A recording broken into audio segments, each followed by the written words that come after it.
How dangerous is this? Utility lines down around a local school. Apparently this is happening in other locations. Are you worried about your kids, and are these kids in peril?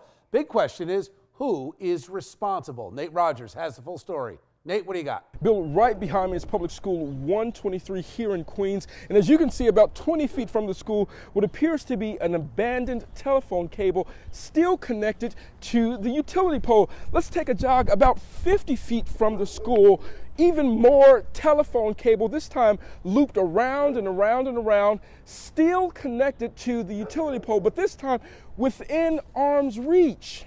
Now, the issue of low-hanging cables is widespread and seen throughout the city. It's what many residents and even utility workers are calling very dangerous. My fear is that one of the kids pull it down, run up to it, pull it down, or, you know, you could just trip and fall, especially in inclement weather. How long have you seen these cables hanging like this?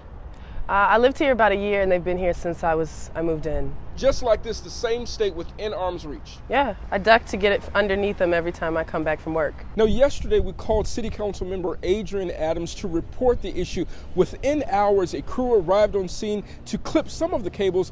Other cables they neglected to get rid of. If kids yanked on them, that's not a good thing, right? Absolutely not.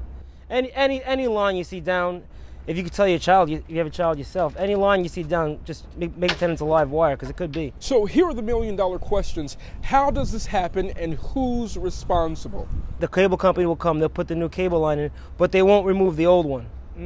So you get a lot of abandoned lines that they've been there for years. Right. And eventually maybe somebody, like a large truck will snag them and they'll all come.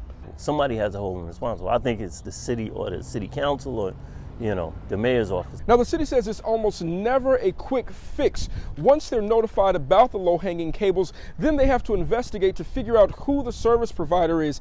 Con Ed will come out and secure the lines, but it's ultimately up to the service provider to resolve the situation. In Queens, I'm Nate Rogers for Chasing News.